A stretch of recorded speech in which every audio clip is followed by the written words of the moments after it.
Bonjour à tous chers amis, je suis heureux de vous retrouver pour une nouvelle vidéo. Cette semaine, je vais revenir sur les événements de Nantes. Les événements de Nantes qui ont été l'objet d'une énorme désinformation de la part des médias, les médias d'État. Ce n'est pas une surprise.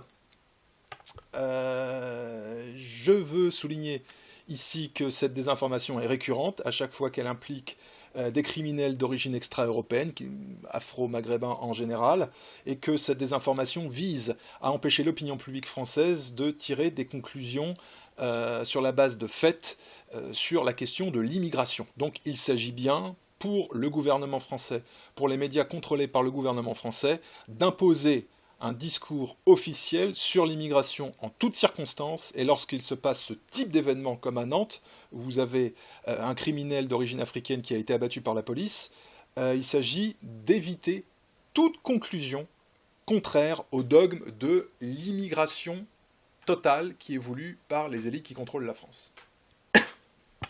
Pardonnez-moi. Donc c'est très important de le souligner en préambule, parce que c'est ce qui explique la désinformation que nous subissons tous, et que vous subissez bien sûr.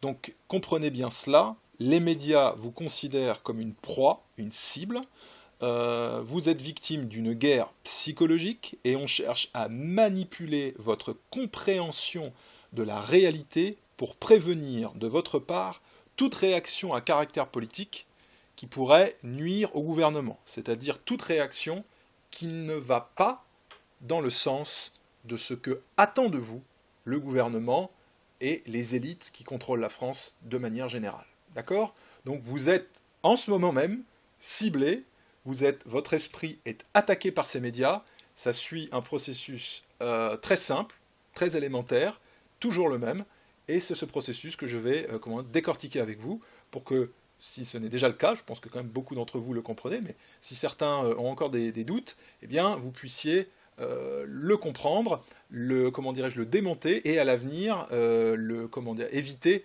les conséquences de ce type d'attaque contre votre esprit, car, je le répète, votre esprit est attaqué par les médias d'État en ce moment même.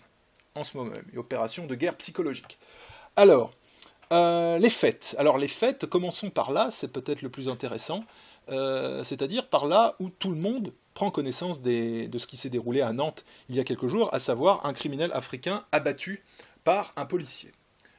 Si vous tapez dans Google Actualité, vous allez à Google Actualité Nantes par exemple, vous allez voir toute une série de résultats qui tombent, avec l'utilisation récurrente d'un certain nombre d'expressions dans les titres, et beaucoup de gens se cantonnent au titre, beaucoup de gens ne lisent pas nécessairement les articles, ou se limitent simplement à écouter ce qu'ils entendent à la radio ou ce qu'ils entendent à la télévision, et donc vont rester, si vous voulez, dans ce cadre, j'allais dire, dans ce champ lexical imposé, c'est-à-dire le choix des termes qui est imposé par les journalistes du système. Quel est le terme qui revient le plus fréquemment? C'est le mot « jeune ».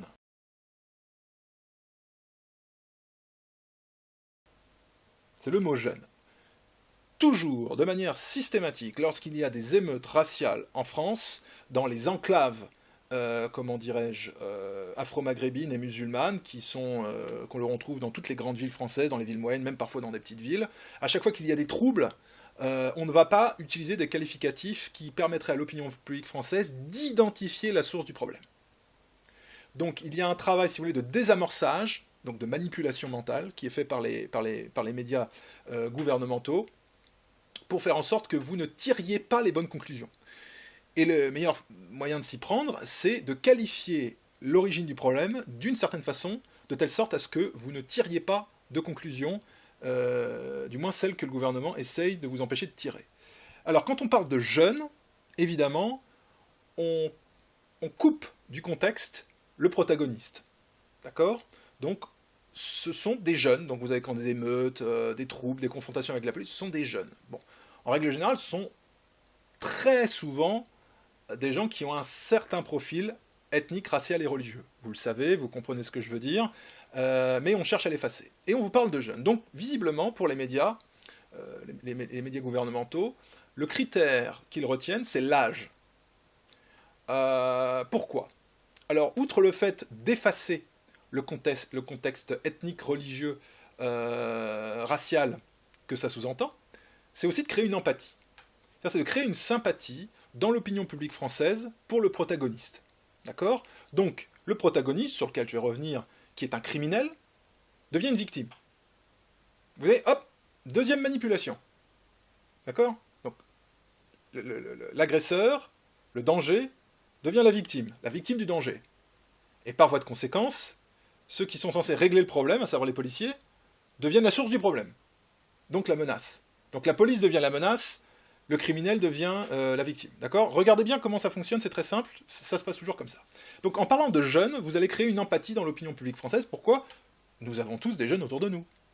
Que ce soit des jeunes de nos familles, ou alors que nous soyons jeunes nous-mêmes, par exemple, ou alors que nous soyons père de famille, mère de famille, grand-père, grand-mère, peu importe. Le mot jeune va déclencher dans notre esprit des images par association. C'est-à-dire que, hop, j'entends le mot jeune, ça va déclencher dans mon esprit des images qui vont surgir et auxquelles j'attribue traditionnellement l'image de ce qu'est un jeune. Et vous associez aussi très souvent la jeunesse avec l'innocence, bien sûr. Hein. Par définition, on a tendance à penser que un jeune n'a jamais mauvais fond. Hein, il n'a jamais mauvais fond, ne cherche jamais vraiment à faire de mal à autrui.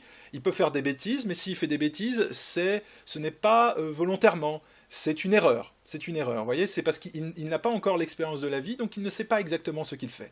Une façon de déresponsabiliser le protagoniste. D'accord?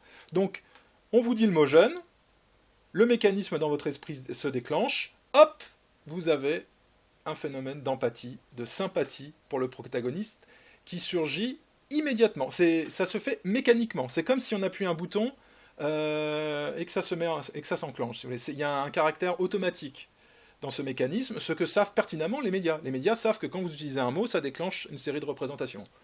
Que vous le vouliez ou pas. C'est inconscient, ça se passe dans l'esprit comme ça. Donc, on vous parle d'un jeune qui a été abattu par la police. Voilà. L'utilisation du mot jeune, et ensuite avec abattu par la police, quoi, cette formule, déjà vous a montré, enfin je vous l'ai détaillé, montre 3 axes de manipulation. D'accord? C'est-à-dire les caractéristiques de la menace, l'inversement de la réalité avec le criminel qui devient la victime, et le phénomène d'empathie qui est suscité chez vous avec l'utilisation du mot jeune. D'accord? Vous n'avez rien vu. Alors, peut-être que vous ne marchez plus là-dedans parce que vous êtes rompu à l'exercice, mais beaucoup de gens se font happer parce que ça utilise des catégories inconscientes de l'esprit, du cerveau. Donc c'est au-delà de votre volonté, en fait. Et si c'est matraqué suffisamment longtemps, vous allez adhérer à cette version officielle. D'accord? Les médias sont encadrés par des gens qui sont des professionnels de la manipulation mentale. Sachez-le quand même, hein, sachez-le. Bon. Alors maintenant que j'ai dit ça, moi je vous propose de contextualiser, c'est-à-dire de faire le travail que ne veut pas que la presse ne veut pas que vous fassiez. D'accord? Contextualisons. C'est-à-dire replaçons les faits dans le cadre, que ce soit temporel et spatial, et apportons-y toute une série de précisions. D'abord, Nantes, fusillade. Oui, c'est récurrent. À Nantes, il y a souvent des fusillades. Si vous lisez la presse locale, vous allez découvrir que Nantes est très souvent le théâtre de fusillades, et il y a des raisons à cela. Alors, ce n'est pas partout à Nantes. C'est dans certains endroits. Tiens, certains endroits. Lesquels? On vous parle de quartiers. Malakoff, Bellevue, Breil. Voilà. On n'en dit pas davantage.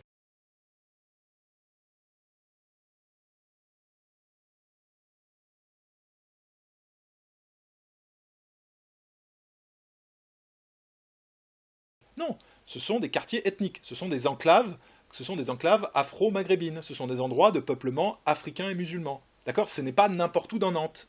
Ce n'est pas dans le centre-ville. C'est dans certaines zones, avec un peuplement doté de certaines caractéristiques. Tiens, curieusement, on n'en parle pas.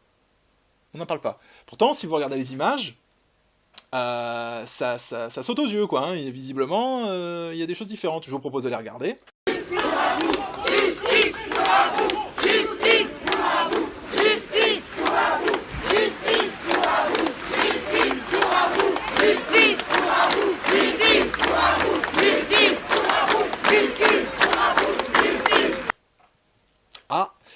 Voilà, Voilà, et quand vous regardez, juste après l'interpellation, la réaction des locaux, vous allez voir qu'il y a certaines caractéristiques. Regardez comment les policiers ont été pris d'assaut par par la faune locale, et regardons ça tout de suite. C'est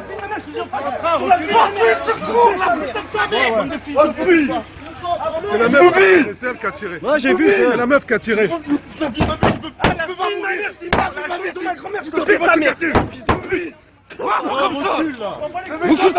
quoi, ta mère. Ta gueule. Pourquoi vous tirez dessus? Il n'y avait pas besoin de tirer. Ils n'étaient pas en danger. Appelez les pompiers. Mais c'est vite, c'est Espèce de sale putain, va. Bon, bah vous voyez, il y a des caractéristiques qui reviennent, quoi. Tiens, curieusement, celles qu'on essaye d'effacer. Surprenant quand même, non, de la part des médias. Tiens, très curieux. Donc il y a bien un cadre, il y a des fusillades, la presse locale en parle souvent, je l'ai dit, il suffit de consulter, voilà. Et ça se passe toujours dans les mêmes endroits, sur fond de trafic de drogue. Ah, tiens, trafic de drogue. C'est drôle, il était aussi suspecté de trafic de drogue. Et je vous propose maintenant de nous intéresser à ce qui s'est passé concrètement lors de cette interpellation. Ce qui est complètement effacé par bon nombre de médias. C'est-à-dire qu'il y a beaucoup de choses qui sont effacées par les médias en ce moment.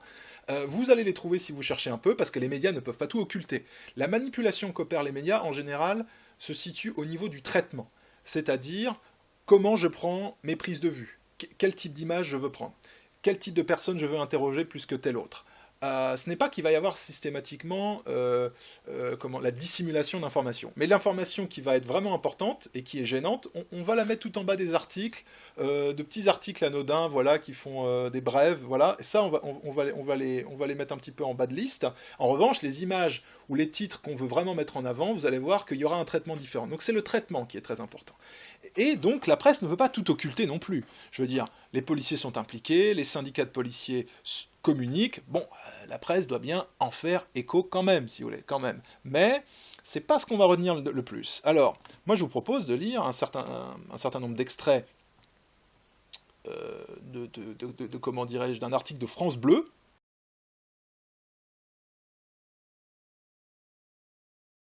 Bon, c'est une source, voilà, attention, c'est pas une source complotiste, hein, c'est une source officielle, la presse d'État, mais qui doit quand même donner un certain nombre d'informations. Alors, je vais vous en livrer une. Voici ce que nous dit donc cet article de France Bleu. La voiture du jeune homme faisait l'objet d'une surveillance en raison de soupçons de trafic de stupéfiants selon une source syndicale. Ah tiens, trafic de stupéfiants. Lors d'un contrôle mardi soir, il a fourni une fausse identité. Alors que les policiers s'apprêtaient à vérifier son identité, le jeune homme a enclenché une marche arrière en direction d'un CRS et d'une fillette qui circulait à bicyclette, toujours selon la même source. L'un des policiers qui se trouvait à l'avant de la voiture a tiré un coup de feu, tuant le jeune homme. Ah! Et on apprend par ailleurs, comment dirais-je, on apprend un certain nombre d'autres choses. Il faisait l'objet d'un mandat d'arrêt par un juge d'instruction de Créteil dans le Val-de-Marne pour vol en bande organisée et association de malfaiteurs en vue d'un crime. Ça, c'est France Info qui le disait. Le jeune homme, prénommé Aboubacar Fofana, était originaire de Garges-les-Gonesse dans le Val d'Oise. Alors, on apprend toute une série de choses, là.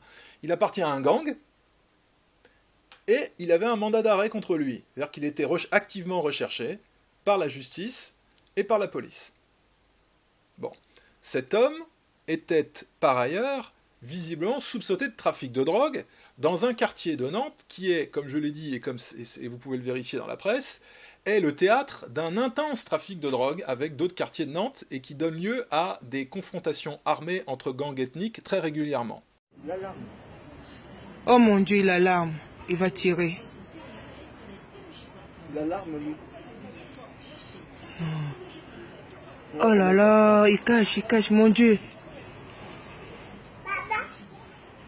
L'alarme, Putain, et tu... lui, t'allais prendre l'arme.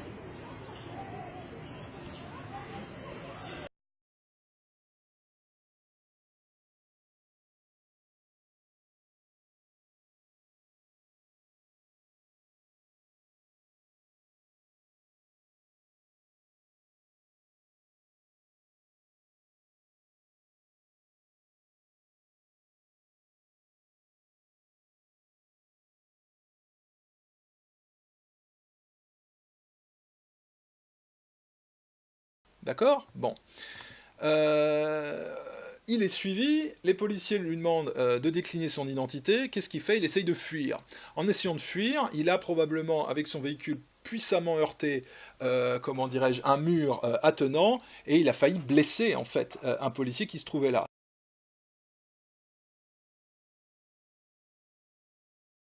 Réflexe du policier, il a abattu cet individu très dangereux. Voilà. Donc, un criminel d'origine afro-musulmane a été abattu après avoir essayé de forcer un barrage de police alors qu'il était activement recherché et qu'il avait un mandat d'arrêt contre lui. Ah, mais ce n'est plus du tout la même histoire.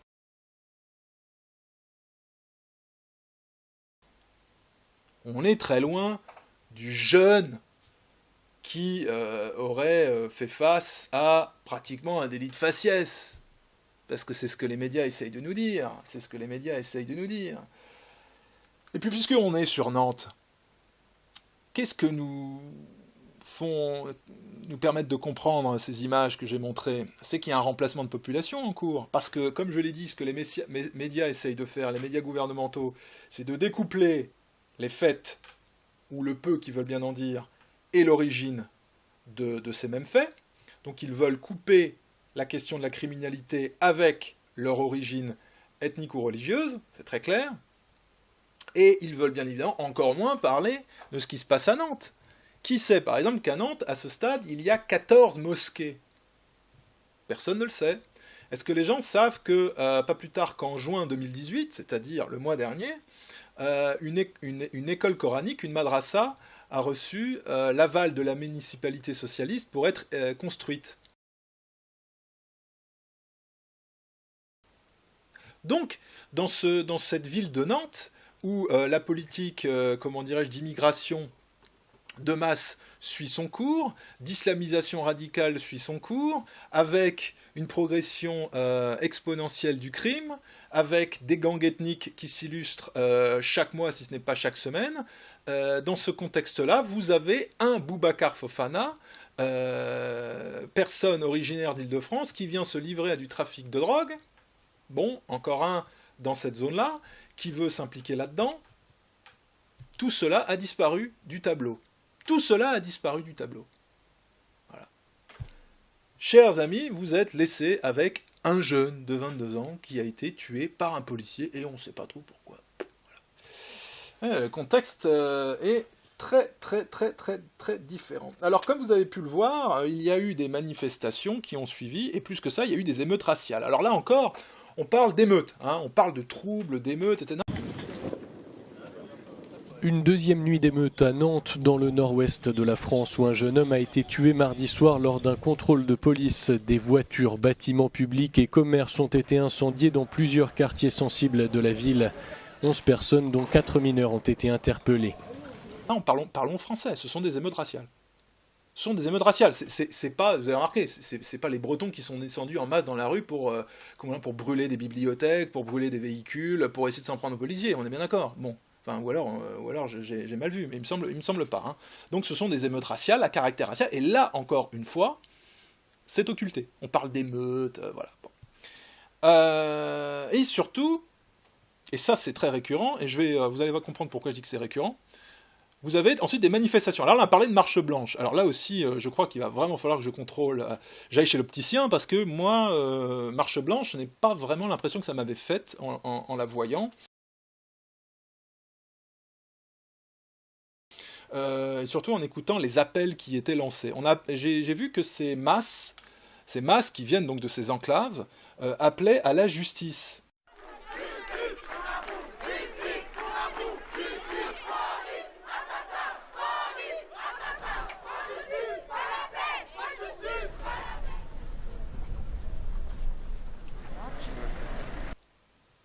Alors là, il faut décoder. Parce que nous parlons... D'abord, c'est pas un jeune du coin, on est bien d'accord. Il vient de région parisienne. C'est très drôle. On vous fait croire que c'est, le gamin du coin qui a toujours grandi là, que tout le monde aimait bien. Il était tranquille. Hein. Moi, j'ai même lu ça dans le journal Le Monde. Donc vraiment, journal qui fait autorité, soi-disant. C'était un jeune homme respecté et respectable. Je sais pas si vous vous rendez compte jusqu'où ça va. C'est un criminel recherché activement par la police alors, parce qu'il fait partie d'un gang. Il est en train de se livrer à un trafic de drogue. Il décline une fausse identité. Il essaie de fuir avec sa bagnole. Il a failli blesser... Enfin, je crois qu'il a blessé même un CRS, mais ça aurait pu être beaucoup plus grave. Il le neutralise. Les types vous parlent, enfin les journalistes, les désinformateurs professionnels payés par le gouvernement vous parlent de quelqu'un de respecté et respectable. C'est vous dire où on en est arrivé. Et donc... il relaie les appels à marcher pour protester et réclamer justice. Il n'y a pas de justice là-dedans. D'abord parce que les populations qui sont en train de descendre dans la rue n'ont rien à voir avec cette personne-là. Ils descendent dans la rue par affinité ethnique et raciale et religieuse. C'est ça, c'est la solidarité ethnique, raciale et religieuse en mouvement. Tout ce qu'on vous dit qui n'existe pas. Bon. Vous voyez tout d'un coup ces gens qui sortent de nulle part, machin, le type il est de banlieue parisienne, vous avez tout le quartier qui descend, toutes ces enclaves qui sortent dans la rue et qui réclament justice. Apprenez à traduire. Ça ne veut pas dire justice. C'est pas la justice, ça. Ce qu'ils veulent, c'est de la vengeance. C'est de la vengeance. Donc quand ils parlent de justice, vengeance. Comprenez vengeance. C'est ça le vrai terme. D'accord ? Donc ils réclament vengeance. Ils veulent vengeance. Ils veulent des représailles. Ils veulent du sang. D'accord ? Donc ils saccagent tout, ils détruisent, comment dirais-je, ils appellent à multiplier les actions de cet ordre-là, qu'on a vu dans toutes les rues de Nantes, et appellent ça la justice. Non, non, non. C'est de la vengeance gratuite, raciale, tribale. D'accord ? C'est ça. Et du coup, c'est indiscriminé.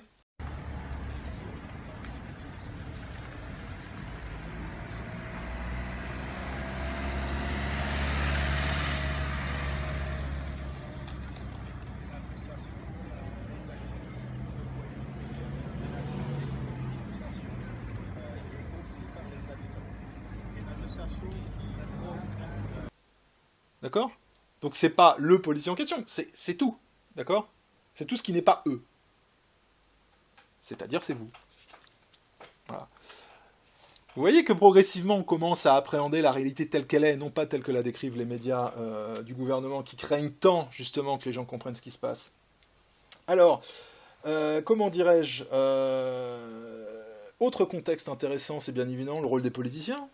La maire de Nantes, socialiste, qui est bête comme ses pieds, d'ailleurs qui a le visage d'une... Excusez-moi d'être un peu vulgaire, mais elle a vraiment le visage d'une andouille, quoi. Elle a vraiment l'air bête, authentiquement bête, quoi. Et alors vous la voyez, elle est là comme une espèce de poule, en train d'essayer de désamorcer la crise parce qu'elle sent qu'elle va en prendre plein la tête, vous voyez. Et en fait, ce qui l'inquiète, c'est de se faire tricard, d'être grillée politiquement. Donc vous la voyez, elle monte sa gueule partout, elle va dans les... Elle dit, mes premières pensées vont vers la famille de Fofana, Boubacar, je sais pas si vous imaginez, quoi. Alors que le mec est un criminel endurci, qui essaye pratiquement de tuer des flics avec sa bagnole, son premier sentiment, c'est de dire, je suis désolé à la famille du criminel. Non mais attendez, mais qu'est-ce que c'est que ce truc, quoi ? Ça me paraît tout à fait normal que quand on parle des quartiers, on parle de ces sujets, qu'on parle de la sécurité, qu'on parle de cette question des fichiers S. Mais nos quartiers, ce n'est pas que ça. Hein. Nos quartiers, c'est toute une partie de la jeunesse française qui a envie d'entreprendre. Qu'est-ce qu'on dit à cette jeunesse ? Nos quartiers, c'est aussi des jeunes diplômés, on oublie trop souvent de le dire, des bacs plus 4, des bacs plus 5, qui ensuite ne trouvent pas d'emploi sur le marché du travail. Et là, en termes d'annonces, à ce stade, il n'y a rien. Autant dire que la pression pour le mois de juillet est quand même très forte sur ce sujet. Mais ces gens sont tellement à genoux devant tout ça qu'ils ne reculeront devant aucune bassesse. Hein. Je veux dire, ils sont prêts à vendre père et mère pour rester à leur poste, tous ces incompétents et tous ces pourris. Hein. C'est ça les politiciens français aujourd'hui, et c'est ça la municipalité de Nantes. Hein.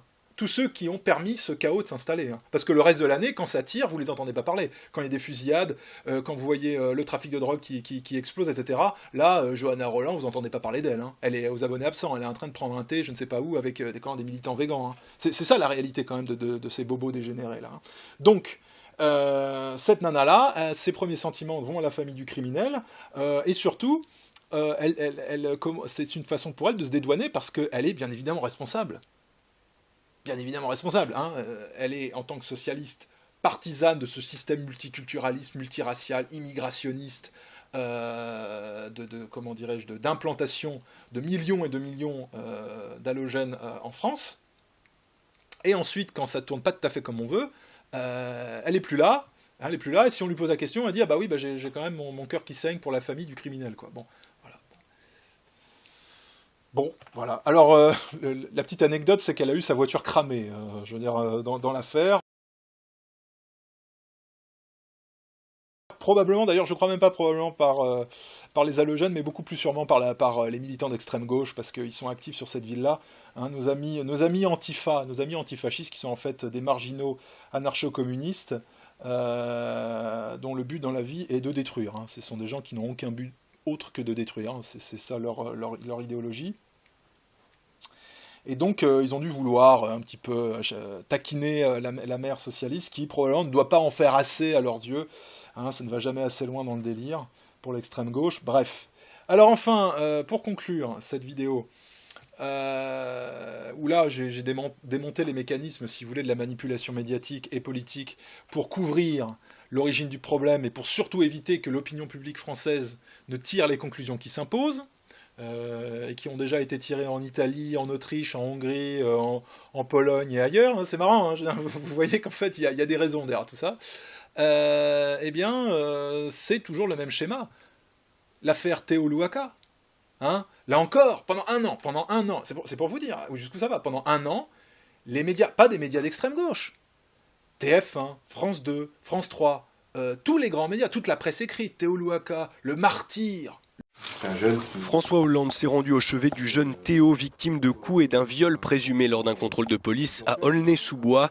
Le jeune homme de 22 ans a appelé les habitants d'Aulnay à ne pas faire la guerre et a assuré avoir confiance en la justice. 4 policiers ont été mis en examen. Aulnay-sous-Bois, cette banlieue populaire de Paris, s'enflamme tous les soirs depuis les faits. Sur ces images, des voitures et un restaurant incendiés par des habitants en colère. Le martyr, celui qui avait été ignominieusement sodomisé à la matraque par des policiers, bon en plein jour au milieu d'une cour, hein, bon bref, voilà, avec des interviews, des machins, allant sur toutes les radios d'État, exposer à quel point les policiers continuaient à le provoquer, à le harceler. La vidéo de l'interpellation sort, pas de sodomie. Ah non, pas de sodomie, pas de violence policière, interpellation, voilà, sauf que Théo, ben oui, Théo Louaka, il n'a pas l'habitude d'obéir aux policiers, donc il a joué un peu le malin, et bon, ça s'est mal terminé, quoi, voilà. Ah ouais, c'est drôle, hein, ça se passe toujours de la même façon. Un autre client, Adama Traoré, là aussi, hein, un nouveau Nelson Mandela, parce que bon, au cas où vous le savez pas, si vous voulez, à chaque fois, c'est des Nelson Mandela en puissance, quoi. Par contre, on va jamais voir trop leur CV auprès de, comment dirais-je, leur casier judiciaire, mais ce sont tous des Nelson Mandela en puissance. Hein.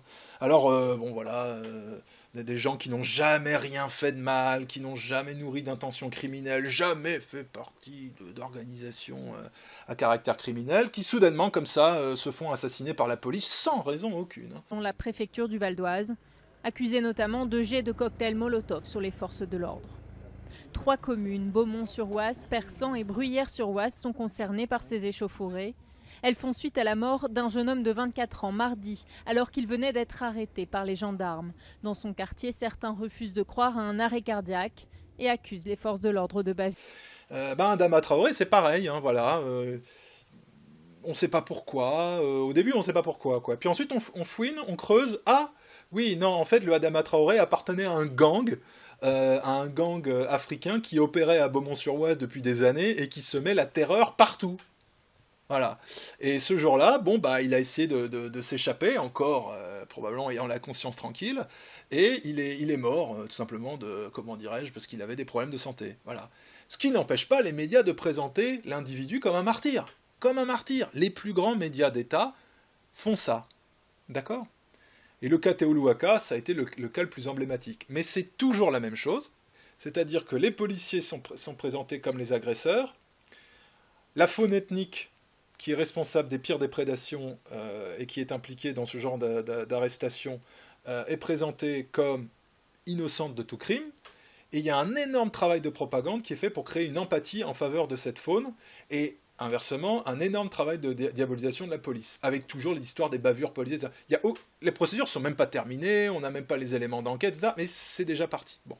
Tout ça n'est pas fait par hasard. Ce n'est pas fait par hasard. Vous pourriez avoir un média qui aurait ce type de positionnement. Vous ne pouvez pas avoir tous les médias, radio, télévision, presse écrite, qui adoptent le même point de vue sans qu'il y ait un minimum de coordination. Bon. Le but est d'éviter tout réveil identitaire des populations autochtones et tout changement radical de la politique d'immigration qui est aujourd'hui appliquée par les élites françaises. Point, c'est tout.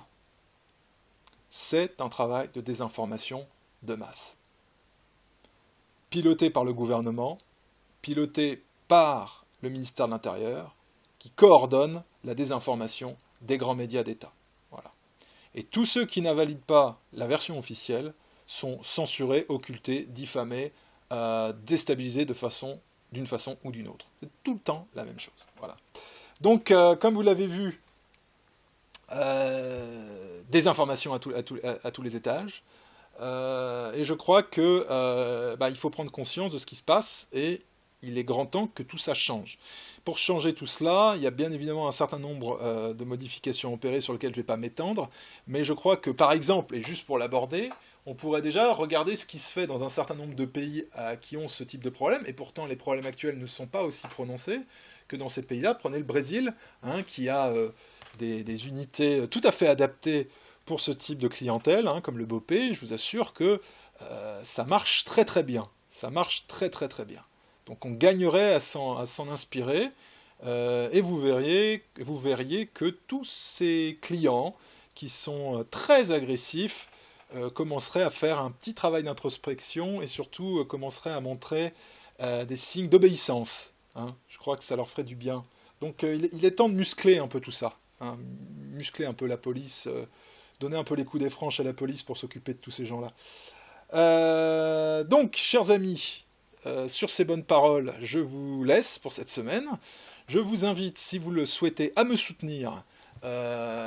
Si vous voulez, si vous aimez ce que je fais, si vous pensez que c'est utile en termes d'information ou de réinformation, n'hésitez pas, vous cliquez en dessous cette vidéo sur le lien, ça vous renvoie vers mon site internet où vous pouvez me soutenir si vous le désirez, et aussi je vous demande de vous abonner à ma chaîne, cliquez « Je m'abonne » juste en dessous de la vidéo, et aussi, troisième point, mettez un pouce j'aime, pour aimer cette vidéo et lui donner plus de visibilité. Voilà, cliquez j'aime, petit pouce, j'aime, hop, et ça devrait donner de la visibilité à la vidéo. Merci les amis, et je vous dis à bientôt pour une prochaine vidéo.